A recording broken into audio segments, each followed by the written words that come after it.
Maoist രൂപേഷിനെ അടിസ്ഥാന മനുഷ്യാവകാശങ്ങൾ പോലും ലംഘിക്കപ്പെടുമെന്ന പരാതിയുമായി കുടുംബവും സുഹൃത്തുക്കളും രംഗത്ത് വന്നിട്ടുണ്ട്. നിരാഹാരത്തെ തുടർന്ന് ആശുപത്രിയിൽ കഴിയുന്ന രൂപേഷിനെ കാണാൻ കുടുംബത്തിന് അനുമതി നിഷേധിച്ചു എന്നാണ് ഉയർന്ന ആരോപണം.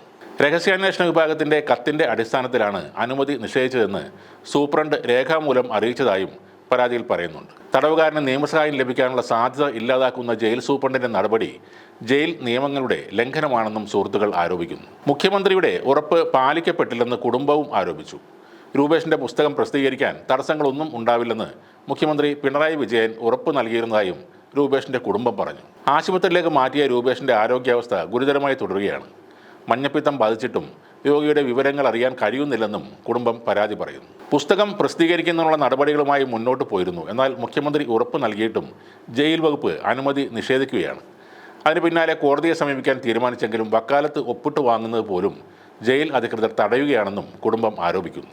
ബന്ധിതരുടെ ഓർമ്മക്കുറിപ്പുകൾ എന്ന പേരിൽ എഴുതിയ പുസ്തകം പ്രസിദ്ധീകരിക്കാൻ അനുമതി നിഷേധിച്ചതോടെ രൂപേഷ് നിരാഹാരം ആരംഭിക്കുകയായിരുന്നു. തൃശൂർ സെൻട്രൽ ജയിലിൽ ഈ മാസം 22 നിരാഹാരം ആരംഭിച്ച രൂപേഷിനെ ആരോഗ്യാവസ്ഥ മോശമായതിനെ തുടർന്ന് 27 മെഡിക്കൽ കോളേജ് ആശുപത്രിയിലേക്ക് മാറ്റിയിരുന്നു.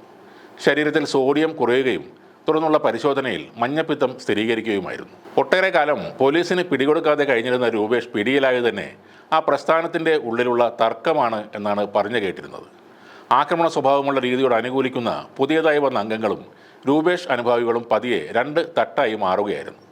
ഈ ഭിന്നിപ്പാണ് പോലീസിന് തുണയായി മാറിയത്. മാവോയിസ്റ്റ് ആക്രമണം കേരളത്തിൽ രൂക്ഷമല്ലാതിരുന്നിട്ടും രൂപേഷും ഷൈനയും ഉൾപ്പെടുന്ന 5-അംഗ മാവോയിസ്റ്റ് സംഘത്തിൻ്റെ അറസ്റ്റ് ഉമ്മൻചാണ്ടി സർക്കാർ ആഘോഷമാക്കിയിരുന്നു.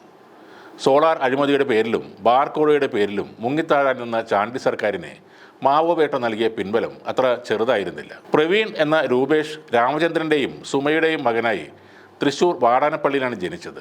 കേരളത്തിൽ മാവോയിസ്റ്റ് പ്രവർത്തനങ്ങൾക്ക് അദൃശ്യമായി നേതൃത്വം കൊടുത്ത വ്യക്തി എന്ന നിലയിലാണ് രൂപേഷ് ശ്രദ്ധേയനായി മാറുന്നത്. തൃശൂർ ആസ്ഥാനമാക്കി രാഷ്ട്രീയ പ്രവർത്തനം നടത്തിയിരുന്ന രൂപേഷ് കേരളവർമ്മ കോളേജിലാണ് ബിരുദ പഠനം നടത്തിയത്. കമ്മ്യൂണിസ്റ്റ് പാർട്ടി ഓഫ് ഇന്ത്യ മാവോയിസ്റ്റിൻ്റെ കേന്ദ്ര കമ്മിറ്റി അംഗമായിരുന്ന മുൻ കേരള ഹൈക്കോടതി ക്ലാർക്കുമായിരുന്ന ഷൈനയാണ് ഭാര്യ. പല സമരമുഖങ്ങളിലും ഈ ദമ്പതിമാർ പങ്കെടുത്തിട്ടുണ്ട്. നമ്മൾ പല ആളുകളെയും പരിഹസിക്കുന്നത് പോലെ SSLC തോറ്റത് കൊണ്ടോ സെക്കൻഡ് ഷോ കാണാൻ വീട്ടുകാർ സമ്മതിക്കാത്തത് കൊണ്ടോ ഒളിച്ചോടിപ്പോയി നക്സൽ ആയതല്ല ഇവരൊന്നും. വായനയിലൂടെ അവരെ ആകർഷിച്ച ആശയങ്ങളിലേക്ക് തിരികെ വരാൻ കഴിയാത്ത വിധം അടുത്തുപോയ ആളുകളാണ് ഇവരൊക്കെ. ഈ സമൂഹത്തിൽ മാന്യമായൊരു ജീവിതം സാധ്യമായിട്ടും അതൊക്കെ ഉപേക്ഷിച്ച് കൂട്ടം തെറ്റി കാട് കയറിയ മനുഷ്യരാണ്. നിയമങ്ങൾക്ക് എതിരായി പ്രവർത്തിച്ച ആളുകളാണെങ്കിലും പൊതുസമൂഹത്തിന് സാധാരണക്കാർക്ക് ഇവർ ഭീഷണി അല്ലെന്ന് തന്നെയാണ് കരുതുന്നത്. ബന്ധിതരുടെ ഓർമ്മക്കുറിപ്പുകൾ എന്ന പുസ്തകം പ്രസിദ്ധീകരിക്കണം. രൂപേഷ് എഴുതിയത് എന്താണെന്ന് എല്ലാവരും അറിയണം.